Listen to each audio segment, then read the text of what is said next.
and tells him we're still in it. No pun intended. No pull out there. So let's go ahead and pull up this video here. I know, folks, we're going to see the president of the United States of America in Paris, apologizing to Zelensky because Zelensky's like, I need more money for my booger sugar. You haven't bowed down. You haven't yielded at all. You continue to fight in a way that is just remarkable. Just remarkable. And we're not going to walk away from you. I apologize for those weeks of not knowing what's going to happen in terms of funding, because we had trouble getting the bill that we had to pass that had the money in it from some of our very conservative members who were holding it up. But we got it done finally, and since then, including today, I've announced 6 packages of significant funding. Today, I'm also signing an additional package for $225 million to help you reconstruct the. Geez, wouldn't it be great if we got a package to have our schools rebuilt, roads paved, fresh, clean drinking water, investing into our future? I mean, I don't know. I'm just throwing things out there, and I don't care where you stand politically.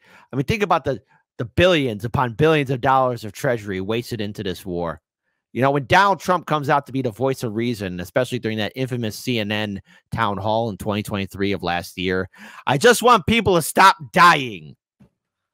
The fact that he was the most reasonable person, especially in comparison to the maniac Nikki Haley. Nikki, that's not her name. This is the president of the United States. More money going to war. The electric grid,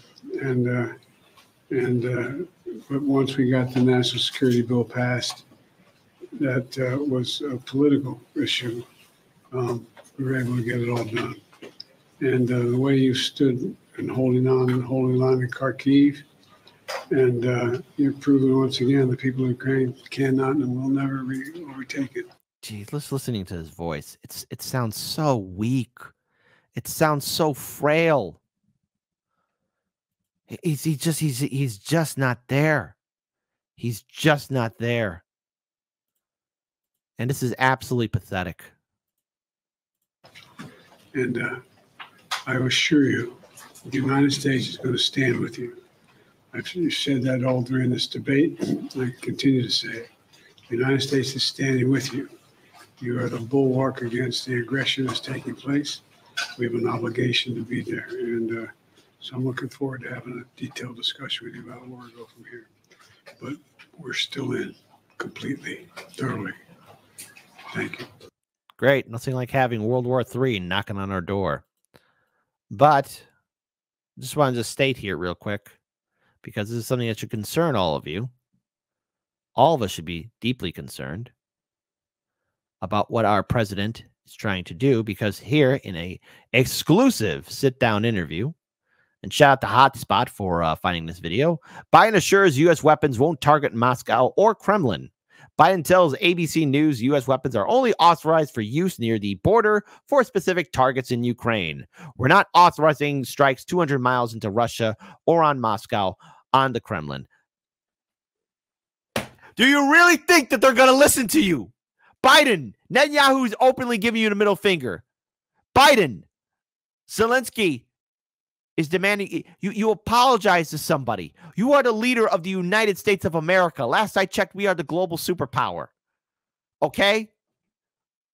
You really think they're going to listen to you? No one in your administration respects you. Everyone has to coddle you along. But, oh, folks, hey, wait a minute. Maybe I'm wrong here. Let's have democracy in the chat because, hey, what could possibly go wrong? What could possibly go wrong? Type 1 for Kit. Ukraine is going to acknowledge what the president of the United States said, and they are going to listen to him because he is an authoritative figure that presents strength, and they will listen because he's the president of these United States, you awful man. I type 2, man, dude, it's only a matter of time for those nukes start flying. Only a matter of time for those nukes start flying. So let's play this video here. It's only 30 seconds long, but hey, in the back of your mind, you're probably thinking, oh no, this is how the nukes started flying, because I don't think Ukraine is going to listen to anything that Joe 30330 is going to say. I know for years you've resisted the idea of American weapons being used for any sort of direct strike inside Russia. But we did witness this shift in recent days, authorizing American weapons for limited direct strikes. Are American weapons being used right now inside Russia? They're authorized to be used in proximity to the border. We're not authorizing strikes 200 miles into Russia. We're not authorizing strikes on Moscow, on the Kremlin. I know for years. Here we go. This is an article just to trigger the libs from RT. Biden admits strikes on Russia could draw U.S. deeper into Ukraine conflict. U.S. President Joe Biden has admitted that Ukraine strikes on Russian territory with American-supplied weapons could escalate Western involvement in the conflict. You don't say! Really? Color me shocked! Goodness gracious, Cretaceous! Who knew? However, the possibility of a direct clash with Russia is still very low, the U.S. president has claimed. Oh, great. All right, great. Nothing like a nuke. Nothing like a nuke, right? Washington and several of its allies confirmed last week that Kiev is now allowed to use Western-supplied arms for attacks inside Russia. During an interview with ABC News on Thursday, Biden was asked if he thought this could draw the U.S. and the wider West into the Ukraine conflict in a much larger way. Theoretically, it could. Theoretically? No, it could. But it is unlikely. No, it is very likely. And theoretically, yeah, it is very possible. Confirmation confirmed. Biden clarified that Ukraine can use U.S.-made weapons only in proximity to the border with Russia when Russian weapons, are being used on the other side of the border to attack specific targets in Ukraine. We're not authorizing strikes 200 miles into Russia. We're not authorizing strikes on Moscow, on the Kremlin. Oh, God.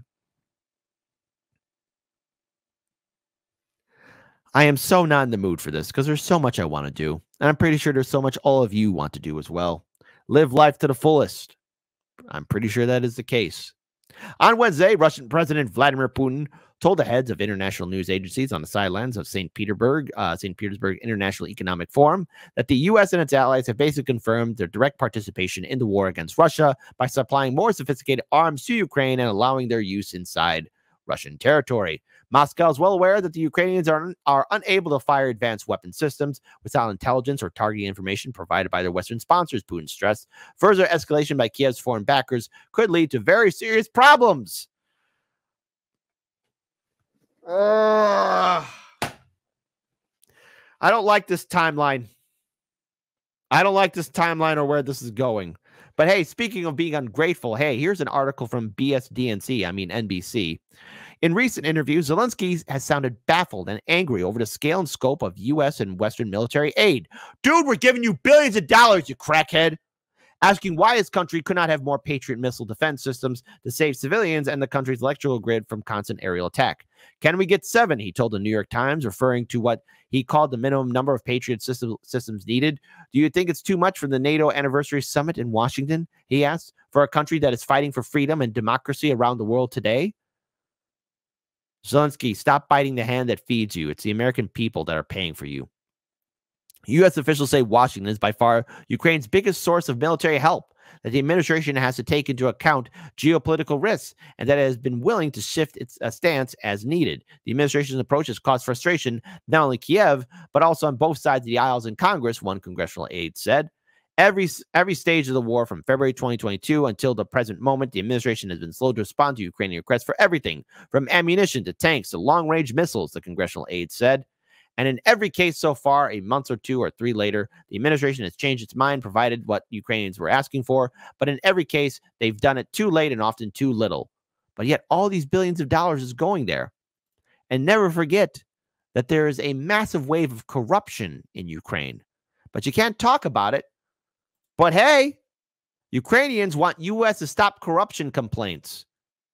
Relations between the U.S. and Ukrainian governments have reportedly soured, deteriorating to their lowest point since the conflict with Russia escalated in 2022, partly because of the irritation over pressure from Washington to tackle rapid corruption in Kiev. Goodness gracious, the U.S. Ukrainian officials privately acknowledged growing friction in the relationship, NBC News reported on Thursday. Kiev's frustration stems largely from delays in U.S. weapon deliveries and incessant demands to ramp up anti-corruption efforts. Questions over Ukraine's corruption problems have led to repeated disagreement, current and former government officials told NBC.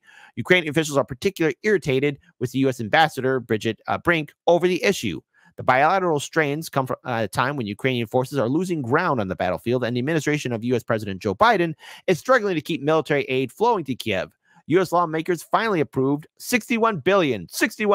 Hold on, in case you didn't hear that, in case you're spitting out or raging wherever you're at. $61 billion in new Ukrainian aid in April. After 6 months of delays, Biden has been reluctant to authorize increasingly provocative weapons packages for Kiev, such as long-range missiles that Ukraine could use to strike targets deeper in Russian territory. Ukrainian leaders believe Washington's ambassador has created unnecessary tensions. Stop biting the hand that feeds you, buddy, by pressuring for more reforms, despite Kiev's progress in funding an anti-corruption court and a special prosecutor's office, NBC said. The Biden administration has lost sight of the overarching priority, winning on the battlefield, sources to the government told the media outlet. U.S. military's inspector general warned lawmakers in a report last month that the conflict with Russia was creating new opportunities for bribes, kickbacks, and other corruption in Ukraine. Gee, you know, folks, little homework assignment for all of you. If you decide to go back in time and check out Ukraine and how the media covered it, especially before the 2022 invasion in February, you'll notice that a lot of the mainstream media outlets, from the New York Times, the Washington Post, to the Guardian, and so many others, talked about corruption in Ukraine. I expect all of you to do that because the evidence is abundantly clear. There's corruption in Ukraine, but you can't talk about it, but yet our own president apologizes to Zelensky. He apologizes, but apologizing for what?